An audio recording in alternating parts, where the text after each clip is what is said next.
서울에는 빌딩도 많고 돈도 많으니까 서울이 가장 병상수가 많을 거라 생각했어요. 호스피스 병상수가.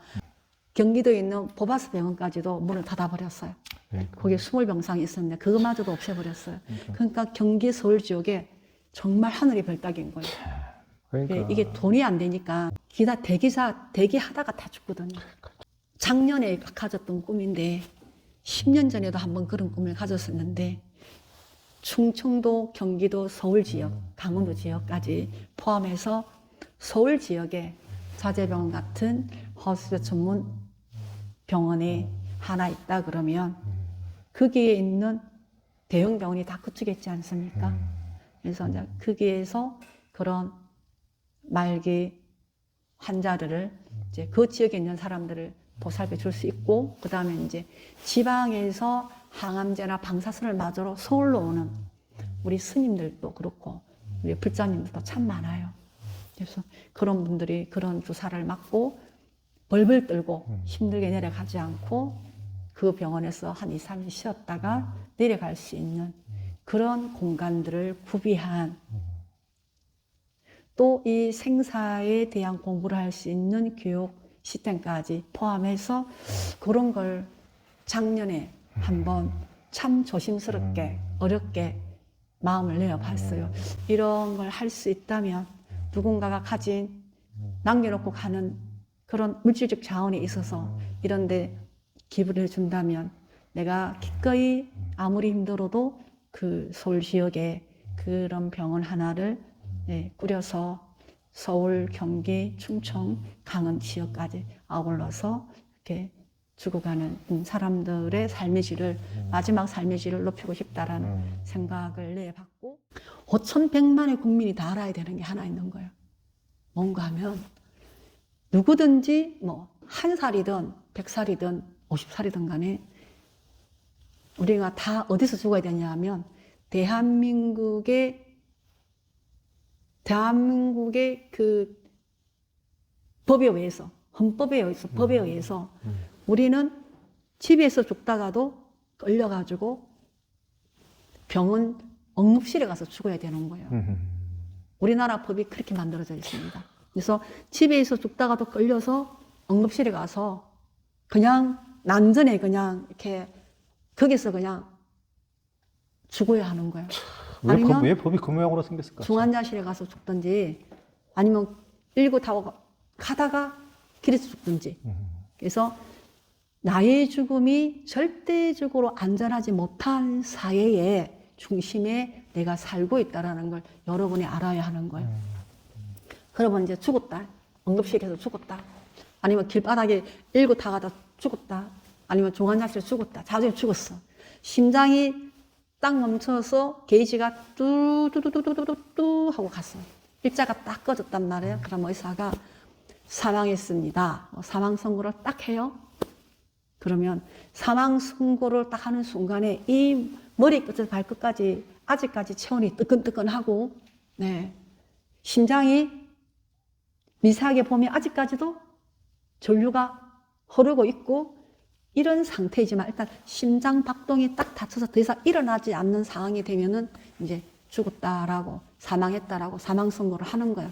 그럼 사망 선고를 딱 당하면 우리는 10분 이내로, 지금 이렇게 살아있지만 딱 죽었다 이러면, 그게 만약 병원이라 그러면 10분 이내로 우리는 한 번도 들어가 보지 못했고 자세히 관찰해 보지 못했던 스탠박스 냉장고에 딱 들어가서 물이 딱 닫히는 거예요. 살고 싶어도 못 살아. 살 수가 없어. 살 수가 없는 거예요. 그러니까 살고 싶어도 살아날 수 있는 여지가 있다 하더라도 우리는 살 수 없는 구조에 있는 거예요. 그 스탠박스 안에 안치실에 딱 들어가서 문 딱 잠그고 뭐 이름 딱 써서 누구 시신 딱 적고 사람 나오면 그걸 끝난 거예요. 그게 불과 병원에서 사망하면 길어도 30분 이내에 우리는 완전히 분리돼서 딱 스탠박스 냉장고에 딱 들어가서 시체로 딱 분리가 돼버리는 거예요. 그래서 가족들이 뭐 애도를 하거나 추모를 하거나 슬퍼할 수 있거나 그를 추억할 수 있는 시간적 여유가 하나도 없는 거예요. 그러니까 그게 딱 들어가죠. 그러면 심장이 만약에 오늘 낮 12시에 멎었다. 그러면 30분 이내에, 보통 10분 이내에 응급실에서는, 중환자실에서 10분 이내에, 뭐 거리를 가거나 뭐 기타 등등 최대 30분 이내에 냉장고에 들어갑니다. 그러고 나면 그 이후 24시간이 지날 쯤에 우리는 가족들이 한 10분, 5분 입관을 해서 얼굴만 요만큼 내놓고 요거 이렇게 마지막으로 인사하게 해요. 그 시간이 한 5분, 10분? 그 잠깐 보고 나면 간뚜껑 딱 닫아. 그 다음에 간뚜껑 딱 닫으면 다시 냉장고에 들어갔다가 화상터까지 가는데 심장이 멎고 최대 시간 60시간 60, 50 요 사이 50시간이나 60시간 안에 우리는 한 줌의 채가 되어서 이 우리가 이렇게 좋아하고 집착하고 즐거워하는 이 세상에서 티끌 하나도 없이 싹 해결되는 거예요. 없어서요. 완벽하게 사라집니다. 그러면 가족들은 화장하고 오다가 피곤하니까 목욕탕 가서 목욕하고 상복 싹 벗어버리고 저녁에 식사하고 그러고 우리는 다 끝난 거예요. 이게 요 시스템이 우리나라 전 국민 99%가 99.5%가 겪어야 하는 현실입니다, 여러분. 이거를 곰곰이 생각해보고 너의 인생도 나의 인생도 너의 인생도 다 마지막에는 이런 시스템에 의해서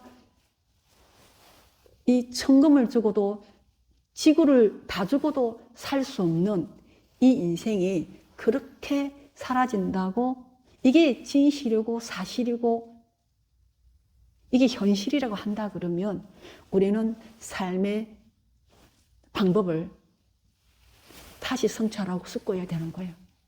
네, 이렇게는 살 수가 없어요. 우주를 주고도 지구를 다 주고도 살 수 없는 이 고귀한 하나의 존재가 이제 수명이 다해서 이 몸을 벗고 떠나가는 이 시즌에 우리는 완전히 기계가 착착착착착 돌아가듯이 전문가에 의해서 아주 시스템 따라서 쭉 가서 그냥 싹 없어지는 거예요. 그래서 가족들은 우리 남편이 죽었는가? 진짜 죽었나? 이거 죽음도 잘 인식이 되지도 않아요. 우리 자식이 죽었나? 가만있어 봐. 몇 시간 전에 살아있었는데 이게 진짜 죽었나? 인식이 안 돼요. 그리고 화장을 했는데도 가족이 죽었는지 인지가 안 돼가지고 한 1년이나 2년 정도 있다가 이제 인지가 되기 시작해. 그러면 그때부터 우울증, 무기력증, 감정적인 질병과 장애가 일어나면서 우울증 환자가 그 사별가족 우울증이 너무나 많은 거예요. 1년이 지나도 이제 정신이 차려지는 거예요. 우리 남편이 진짜 없네? 죽었네? 가만 있어봐. 정말 죽었구나. 이게 1년, 2년, 3년이 지나야 이제 감이 온답니다. 그때 마음이 우울해지고 슬퍼지지만 이제 다 끝난 거예요. 그래서 이게 장점이라면 누구에게나 평등하다라는 이 시스템이. 그렇지만 이 장점은 우리 인간의 인간성을 정말 파괴하고 인간의 존엄을 완전히 상실하게 하는 시스템인 거예요. 이거 누가 만들었나?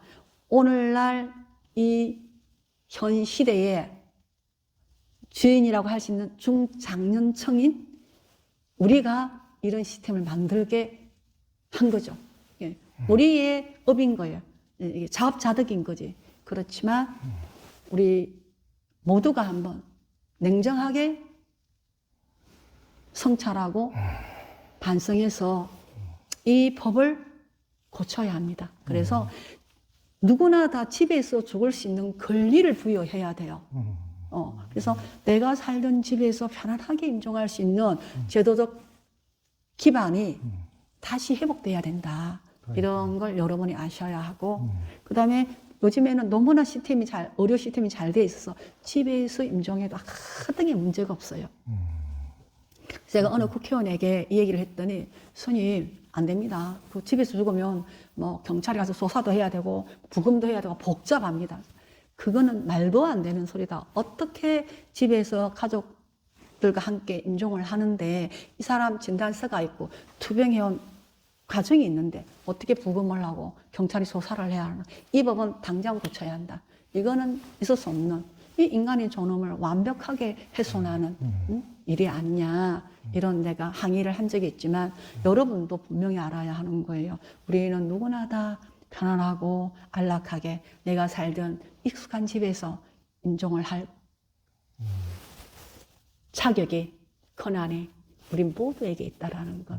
그리고 죽고 난 뒤 우리가 불과 20년 전만 해도 누가 돌아가시던 간에 수의도 입히지 않고 입관도 하지 않고 그냥 그대로 해서 평풍 치고 48시간 딱 눕혀놨다가 살아나지 않으면 그때 48시간이 지난 뒤에 우리가 부고를 하고 입관을 하고 장례를 시작했습니다. 이 문화가 불과 20년 전에 있었고 밖에서 죽으면 객사라 해서 밖에서 죽으면 큰 불효라고 생각했습니다. 그래서 누구나 다 집에서 임종을 하도록 집에 안고 들고 메고 업고 집으로 오지 않았습니까? 이게 우리 한국의 정서고 한국의 문화예요. 어쩌다가 이게 이제 다 없어진 거예요. 그래서 지금은 집에서 임종을 하다가도 진짜 들려가지고 길에 가다 길에서 죽어.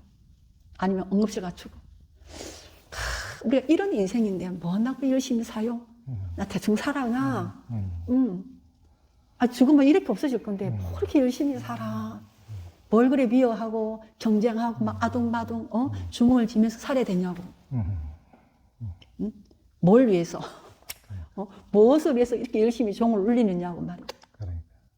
그래서 나는 우리 조인 선생님을 너무 좋아하고 존경하는 많은 구독자가 계시던데 여러분들에게 내가 집에서 죽을 권리가 나와 함께 있다라는 것을 여러분이 아셔야 하고 그런 환경이 되도록 여러분이 노력해야 한다는 겁니다. 정말 중요하죠. 그러니까. 이런 법들이 더 정말 인간의 존엄성이나 생명의 가치를 상실하고 파괴하게 하는 것 같아요. 그러니까요. 정말 지금 안타까워. 우리 마당에 느티나무 한 그루가 있어요. 작년 가을에 느티나무의 그 이파리들이 노랗게 물에서 우수수 떨어지는데 내가 아침에 한 7시쯤 한 11월 달에 춥잖아요. 7시 분 돼서 내려가는데 누가 그 느티나무 가에 이렇게 앉는 자리를 이렇게 만들어 놨거든요. 어떤 남자가 그거를 붙잡고 거기다 머리를 박고 엎드려 있는 거예요. 옷을 보니까 일반인인데 한자는 아닌 것 같고 이 추운 새벽에 저기서 뭐 하나 하고 제가 이렇게 누구세요? 어떻게 오셨어요? 보호자입니까? 라고 하니까 아니요, 스님 접니다. 그러는 거예요. 보니까 한 2년 전에 여기서 아내를 떠나보낸 사별 가족인 거예요. 어떻게 오셨어요? 그러니까 스님 우리 아내가 오늘 2년 전에 여기서 돌아가셨다는 거예요. 그랬냐고. 그래서 아침에 일찍 오셨냐? 그랬더니 스님 제가 어젯밤 새도록 술을 한 잔 먹고 아내가 보고 싶어서 죽은 지 2년 지난 오늘 어제 아내가 보고 싶어졌답니다.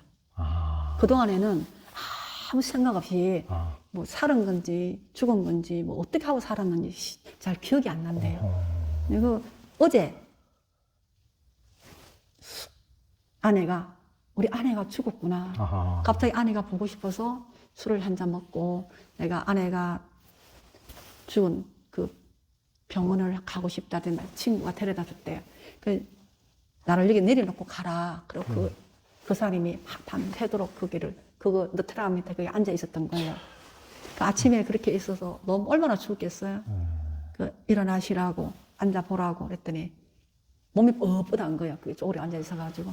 왜 그랬냐 하니까 이게 꿈인지 생신인지 잘 모르겠고 아내가 2년 전에 여기서 죽었는데 죽었다는 생각은 했는데 와닿지가 않았다라는 거예요. 근데 어제 비로소 우리 아내가 진짜 죽었구나. 내가 저 병원에 가봐야 되겠어. 그 확인을 하러 온 거예요. 근데 2년 동안 밥을 먹었는지 잠을 잤는지 뭘 했는지 자기 별로 기억이 안 난다는 거예요. 애들은 애들이 학교 다니는 애들이 2명 있는데 중학교, 고등학교 애들은 선생님 애들이 외할머니가 왔다 갔다 하고 돌봐주긴 했는데 애들도 잘 모르겠습니다. 제가 꿈을 깨는 건 꿈에서 깬 것 같아요. 이게 잘 모르겠어요. 이러시는 거예요.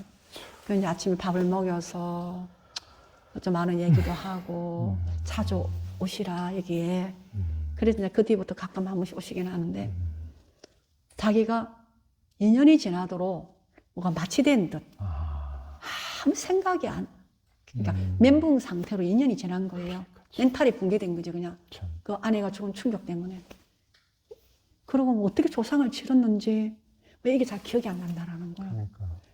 그래서 내가 진짜 이게 우리나라 이 진짜 죽음의 문화 보통 일이 아니구나. 응? 그분은 그때 여기에서 한 8시간 정도 같이 있었거든요. 있었고 제가 아주 천천히 여정을 해서 보냈는데도 불구하고 아내가 딱 죽었던 그 순간에 그냥 패닉이 딱 오면서 그냥 모든 걸 다 이렇게 차단한 것 같아요. 내면적으로. 그러니까. 그래서 그거를 어딘가에 수목장을 했는데 스님 오늘 다음에 생각해보면 너무 후회된다라는 거예요. 조그맣게 뭐라도 남겨놓을 걸, 그냥 평장이라도 해놓을 걸, 이렇게 보고 싶을 때 가야 했었는데 뭐 그런 게 이제 생각이 난다는 거예요. 지난 밤에. 그래서 이런 사례가 아마 이 방송을 듣는 누군가도 나도 저랬는데 맞아 나도 저랬어. 이게 충분히 공감할 수 있는 내용들인 거예요. 왜 그러냐? 우리가 가족들이 그렇게 임종을 하게 되었을 때 임종이 예상되었을 때 저 먼저에서부터 같이 함께 죽음의 준비를 하고 죽음을 알아가고 또 임종을 했을 때도 죽음을 인식하고 이렇게 좀 건강하게 죽음의 예정을 했어야 되는데 이게 죽음을 한 번도 생각하지 않다가 죽음이 일어나니까 그냥 확 그냥 모든 사고가 다 한강에 굳어버린 거지. 그 충격 때문에. 그래서 죽음에 대한 공부를 우리가 평소에 잘 열심히 해야 된다. 이런 얘기인 거예요. 그러니까. 그리고 그렇게 빨리빨리 진행이 되니까 뭐 내가 우리 아내가 죽었는지 꿈인지 생신지 이게 인지가 안 되는 거지. 인지가. 죽음에 대한 공부, 죽음에 대한 인식, 누구나 죽을 수밖에 없는 건데도 불구하고 이것을 우리가 늘 얼마나 아까 그분처럼 해리 현상이라고 너무 받아들일 수 없는 것에 네. 완전히 다 차단막을 심리적으로 해버린. 그러니까 그분처럼 그런 경우라도 우리 일반인들도 그런 해리를 하고 있는 것이 아니라 죽음은 내 인생에 없는 것처럼 실제 있을 수밖에 없는데 그런 것 같아요. 우리가 그렇게 살아가는 것이 아닌가. 그렇게 살면 살수록 뒤에 또 후유증이 더욱더 커지고. 그렇죠. 그러니까 그 후유증 때문에 2년 동안 이게 꿈인지 생신인지 모르고 2년이 흘렀다라는 거죠. 근데 뭐 이분만 그렇겠습니까? 그러니까요. 얼마나 많은 사람들이 죽음에 대한 인식이나 알미, 사후생에 대한 알미 전무하다라는 거죠. 맞아요. 사후생에 대해서 정말 모르기 때문에 이 생에 더 집착하고 더 그냥 매달리는 것 같기도 해요. 네. 그것에 대해서 좀 더 선명하게 확실히 알면 훨씬 당당해지고 비범해지면서 내가 이 죽음을 기반을 해서 내가 다음 생은 내가 딱 이렇게 살아야지 딱 이렇게 비전도 세우고 막 맞아요. 이렇게 될 건데 이게 안 되는 거지 이게.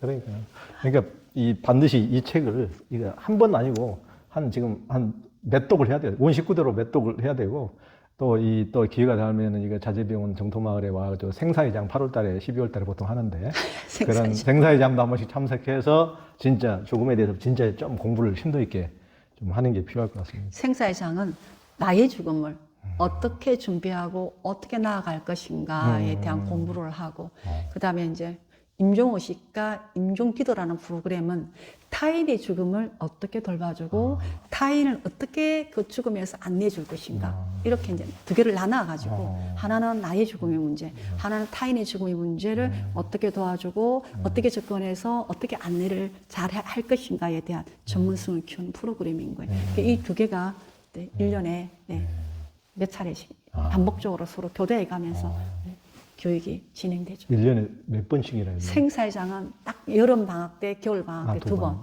그 다음에 임종호 씨 임상기도라고 하는 하스피스 교육은 아마 1년에 3번 정도, 3번 봄 시즌, 가을 시즌, 네. 여름에 한 번 더 네. 이렇게 해서 한 3번 정도. 그 생사회장은 뭐 5박 6일인가? 생사용 5박 6일이죠. 그것도- 그건 역사가 아주 오래된 네. 프로그램입니다. 임종은 한 며칠 정도? 그거는 아마 하루 정도 부족할 거예요. 아마 4박 4박 5일 정도. 5일인가?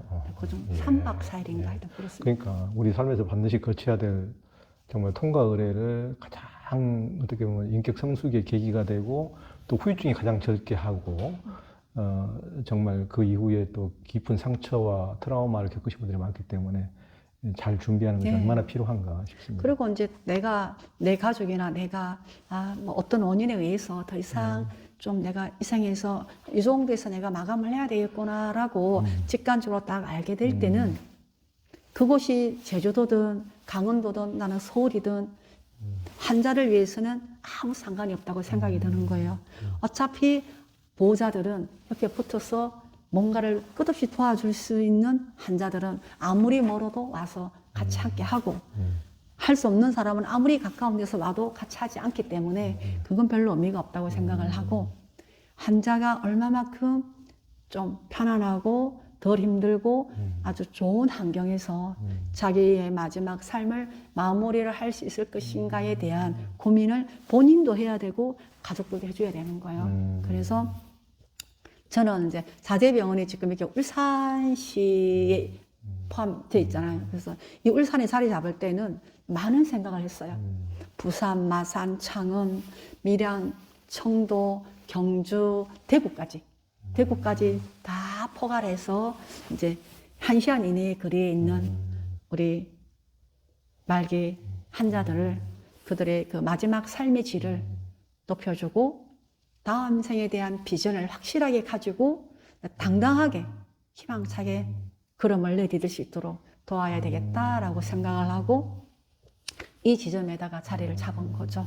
그래서 너무 미련스럽게 안 되는 것을 우겨서 된다고 해서 항암제를 뒤집어 쓰고 그냥 완전히 그냥 쩔어서 이렇게 떠나기보다는 정말 내가 인간답게 존엄하게 멋지게 또 다음 생이 있으니까 잘 준비해서 갈 수 있는 게 슬기로 지혜로움이 정말 필요할 것 같고 그런 결정을 하는 용기도 필요할 것 같습니다.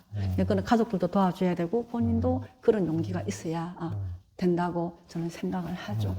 그래서 지금은 뭐 서울에서도 내려오시고 뭐 강원도도 오고 제주도도 오고 다 오긴 하지만 그래도 아무래도 1시간 이내 거리에 있는 이 경상도의 지역에 있는 사람들이 저희 자재병원을 많이 활용을 합니다. 그래서 제가 작년에 가졌던 꿈인데 10년 전에도 한번 그런 꿈을 가졌었는데 충청도, 경기도, 서울 지역, 강원도 지역까지 포함해서 서울 지역에 자재병원 같은 허스피 전문 병원이 하나 있다 그러면 거기에 있는 대형 병원이 다 그쪽에 있지 않습니까? 그래서 이제 거기에서 그런 말기 환자들을 이제 그 지역에 있는 사람들을 보살펴 줄 수 있고 그 다음에 이제 지방에서 항암제나 방사선을 맞으러 서울로 오는 우리 스님들도 그렇고 우리 불자님들도 참 많아요. 그래서 그런 분들이 그런 주사를 맞고 벌벌 떨고 힘들게 내려가지 않고 그 병원에서 한 2, 3일 쉬었다가 내려갈 수 있는 그런 공간들을 구비한 또 이 생사에 대한 공부를 할 수 있는 교육 시스템까지 포함해서 그런 걸 작년에 한번 참 조심스럽게 어렵게 마음을 내어봤어요. 이런 걸 할 수 있다면 누군가가 가진 남겨놓고 가는 그런 물질적 자원이 있어서 이런데 기부를 해준다면 내가 기꺼이 아무리 힘들어도 그 서울 지역에 그런 병원 하나를 꾸려서 서울, 경기, 충청, 강원 지역까지 아울러서 이렇게 죽어가는 사람들의 삶의 질을 마지막 삶의 질을 높이고 싶다라는 생각을 내봤고 서울 지역은 사실 호흡 병동을 병실이 부족해서 대기하다가 다 죽거든요. 못 들어갑니다. 왜냐면 숫자가 너무 작기 때문에. 그래서 그거 하늘의 별따기 같은 거예요. 그 병원에 들어가서 편안하게 잘 가려고 하면. 그래서 이제 그런 여러 가지 상황을 고려할 때 이 불교에서 운영하는 호스피스 전문 병원이 서울에도 하나 있어야 된다 이 생각을 했고 그동안 배출해놓은 많은 인력을 활용해서 공간과 돈만 있으면 충분히 가능한 일이다 이런 생각을 해서 참 이 일이 고단하고 힘겹고 어려운 일이긴 하지만 그동안에 한 25년, 30년 교육해서 전문가들도 많이 배출했고 여러 가지 기반들이 충분히 되기 때문에 지금쯤에는 서울에다가 그걸 하나 해도 될 만하지 않는가 이런 생각은 이미 내놨는데 이 생에서 가능하다면 하고 가능하지 않다면 못하는 거겠지만 그래도 이제 그런 마음을 한번 쑥 매우 두려운 마음이 들었지만 용기 있게 쑥 한번 올려봤습니다. 올려서 제가 얼마 전에 서울에 가서 인사동이랑 종로랑 이쪽으로 한번 쑥 돌아보면서 그래 이 근교에 이런 병원이 지금 차제병원만 크진 않지만 저 반만 하더라도 하나 있으면 정말 많은 사람들의 죽음의 질을 높일 수 있고 죽음의 질을 높인다라는 건 곧 미래 세대의 사람들의 삶의 질을 높이는 것에 그렇죠. 투자하는 거예요. 이게 내가 잘 죽을 수 있다면 다음 생에 이 잘 죽는 각오로 인해서 좋은 생을 받아 태어날 거니까요. 그러니까. 얼마 전에 국회에서 정각회에서 저를 강사로 초빙해서 강의 제목이 윤회가 있느냐 윤회가 없느냐 이거를 물었어요. 그래서 윤회 있다 손 들어보세요. 다 손을 드는 거예요. 윤회 없다 또 다 손을 들어. 맞습니다. 윤회 있기도 합니다. 윤회 없기도 합니다. 더 이상 윤회하지 않으려면 우리는 그에 상응한 조건을 충족해야 되고 그 조건에 의해서 우리는 해탈열반에 들어갈 수 있다. 그럼 윤회 없지. 더 이상 윤회는 발생하지 않지만 이렇게 말과 마음과 행위로 끝없이 우리가 선업과 불선업을 짓고 있는데 어떻게 우리 지금 현재 우리 입장에서 윤회가 없을 거라고 감히 생각할 수 있겠느냐. 반드시 우리는 어떤 존재로든지 간에 재생이 될 거다. 그렇다면 이양 재생되는 거라면 진짜 멋진 인간으로 이 멋진 세상의 지구에 다시 돌아와서 이 생보다 더 멋진 생을 실현하는 것이 얼마나 가치 있는 일이냐. 그래서 스님은 어떠냐 그래서 나는 이 생에서 해탈열반에 들게 틀렸다라는 이 생에서 자신이 없다. 그러니까 나는 어쩔 수 없이 다시 이 세상에 와야 될 것 같다. 그러면 나는 매우 전략적이고 합리적인 방법을 가지고 나는 내 다음 생에 대한 아주 구체적이고도 밀밀한 계획을 하고 있고 앞으로도 계속 수정 보완해 갈 거다. 그래서 다음 생은 내가 원하는 생을 이 세상에 펼쳐볼 거다. 이런 얘기를 했는데 그게 가능한 일입니다. 여러분. 그래서 그냥 죽음이 무서워서 숨으려고 하지 마시고 이 목숨을 부여잡으려고 하지 마시고 다음 생도 있다라는 거를 우리가 아셔야 돼요. 여러분들이 열심히 수행해갖고 진짜 모든 조건을 충족해서 해탈열반, 아라한가를 탁 성취해버리면 무생이죠, 무생. 더 이상 생이 발생하지 않지만 저는 그럴 자신이 없어서 거기까지 공부할 여력이 없어서 저는 다시 저의 의식은 다시 아마 재생을 할 겁니다. 저의 까르마에 기반해서. 여러분도 아마 다수가 그렇게 되지 않을까. 우리 스님도 아마. 스님 어떠세요? 해탈열반으로 이 생에서. 아직 결정 안 했습니다. 저는 제 처지를 잘 알기 때문에 진작에 저는 해탈열반을 포기했고 저는 이제 그거를 포기한 나머지 가능성을 탐색하면서 이 생보다 훨씬 가치 있고 많은 인류에 기여할 수 있는 존재로서 오기 위해서 난 뭐 어떻게 해야 되는가 이런 고민과 또 실제로 그걸 위해서 실행하고 있는 일도 많이 있는 거예요. 그래서 죽음이 끝이 아니라는 걸 여러분이 알고 있죠, 당연히. 그 간념상으로 알고 있는 거야. 간념으로 알고 있는 거지. 간념상으로 알고 있는 건 아무 소용이 없는 거예요. 정말 가슴이 알아야 되고 내 의식이 확실하게 인식하고 있어야 되는 거죠. 그래야 그게 가능하죠. 우리 조윤 선생님은 아직 결정 안 했다면 여러분들은 어떻습니까? 우리 응행 선생님처럼 대보살은 정말 중생들한테 너무 유익함을 가져다 주시니까 너무 본인은 너무 피곤하시지만은 한 번 더 오시긴 오셔야 되거든요. 사람들을 위해서 너무 찾는 사람들이 많아가지고 이 정말 서울 경기도 수도권에도 너무 필요한데 지금 병상이 없는 그러니까 거예요. 이게 그런 데서 죽고 싶어도 마지막 케어를 받고 싶어도 뭐 병상 자체가 없고 들어가는 게 하늘길의 별 따기고 그냥 이렇게 마지막을 이렇게 케어받을 길이 없으니 서울에 진짜 서울 수도권에 정말 좋은 이 정토마을 자제병원이 정말 생기기를 간절히 바람하고 우리 여기 이제 유튜브 보신 분 중에서도 좋은 마음을 내신 분이 있지 않을까 제가 이제 생각합니다. 네. 저는 진짜 이제 우리 그 조연TV 휴심정 보시는 분들 중에서 전부나 그 좋은 마음을 가지신 분들이 꽤 많이 있더라고요. 그러신 분들이 많이 있고 그래서 후원금을 이렇게 자제마을 정토마을로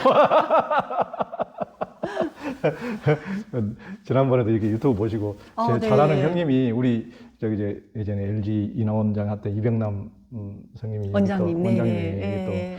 또 후원해 주시고 나름대로 이제 그 네, 마음을 내주시고 여러분들이 많이 후원해 주시고 그 돈으로 네. 저희가 간병인을 이렇게 저희가 우리나라 사람으로 아주 좋으신 분으로 이렇게 취업하게 해가지고 환자들을 잘 돌볼 수 있도록 이렇게 뒷바라지를 현재 하고 있습니다.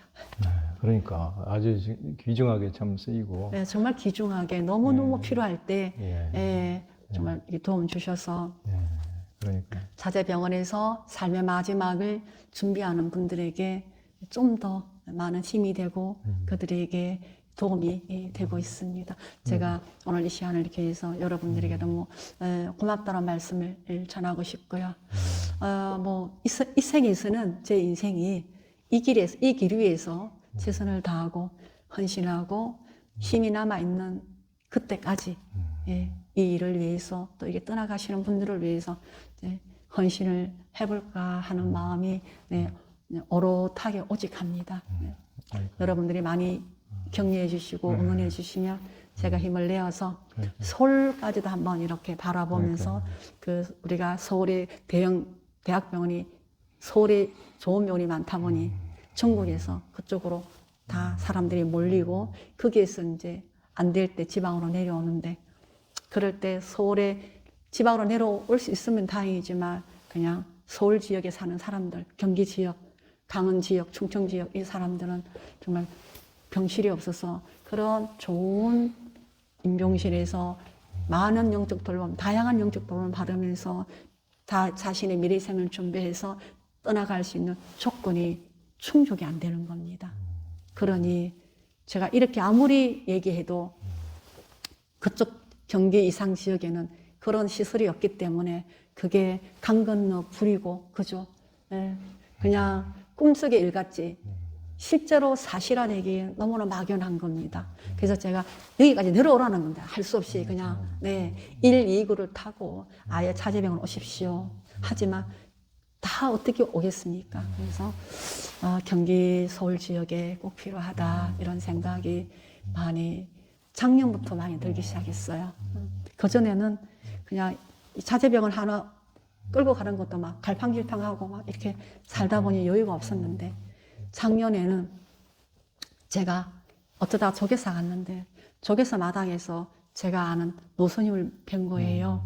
노스님이 바짝 말라가지고 그때가 한 1월 달이나 매우 추울 때인데 막 벌벌 떨면서 막 이렇게 어디를 가고 있는 거예요. 그래서 스님 어디 가세요? 그랬더니 그래 능행 스님이네 막 그러시면서 스님 왜 이렇게 말르셨어요? 그러니까 내가 좀 아파. 그래서 스님 어디 가세요? 그러니까 그 조계사 안에 그 나무 카페에 죽을 사드시러 간다라는 거예요. 어떻게 올라오셨어요? 그랬더니 내가 암이 걸렸는데 내가 여기까지 와서 항암제를 맞는다라는 거예요. 선생님 항암제는 그 아랫역도 다 똑같을 텐데 패키지가 그랬더니 정말 여기 인연이 돼서 그냥 여기까지 내가 올라갔다 내려갔다 그만 그리 한다라는 거예요. 그래도 다른 검사도 할 겸 그래서 이제 자주 올라오는데 그 이제 1박 2일을 할 만한 데가 없는 거예요. 어디에서